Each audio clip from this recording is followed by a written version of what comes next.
This is the Washington Times front page for Wednesday, February 28th, 2024. Thanks for joining us. I'm George Gerbo. Both Israel and Hamas say President Biden's prediction of an imminent ceasefire and prisoner swap agreement is wildly optimistic and out of touch with the realities on the ground.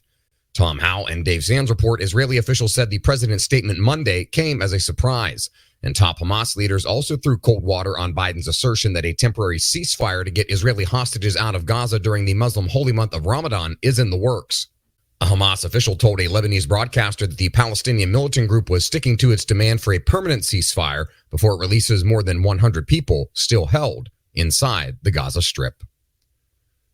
The General Services Administration says it rejected calls to shut down the Nancy Pelosi Federal Building in San Francisco, insisting the property is safe enough for government employees to show up for work. In a letter to Iowa Republican Senator Joni Ernst, Stephen Dinan reports GSA said agencies are free to make their own decisions about letting employees work from home over safety concerns, but don't see a reason to close the building. San Francisco's crime data shows 20 criminal incidents on the street in front of the building in February alone, including a strong-armed robbery, 3 grand thefts, and an assault with serious bodily injury. The polls are daunting for President Biden in the battleground state of Georgia, where he's trailing Donald Trump by 7 points in a head-to-head matchup. Susan Ferricchio and Tom Howell report the president is being dragged down by the alleged killing of a University of Georgia nursing student by an illegal immigrant and missteps in Fulton County District Attorney Fani Willis's prosecution of Trump.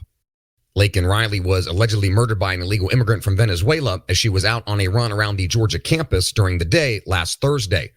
Willis faces removal from the case over accusations that she hired her boyfriend, divorced lawyer Nathan Wade, to prosecute Trump. The situation grew into a mini-trial of Willis and forced her and Wade to delve into intimate details of their relationship from the witness stand. Willis is accused of benefiting from Wade's salary when the pair took vacations together. And finally, the U.S. Army's top officials say the war between Russia and Ukraine is providing an object lesson in how modern war is waged against a dangerous adversary.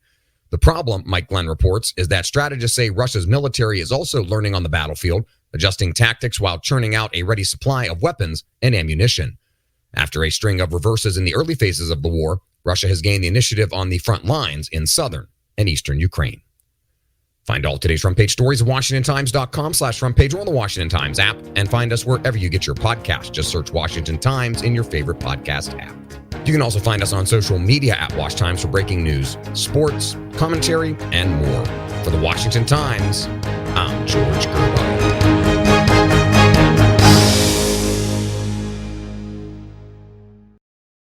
At Planet Fitness, Leap Day means an extra day of energy. And who doesn't love energy? To celebrate, now through February 29th, you can join for 29 cents down, $10 a month, and pay nothing until March 17th.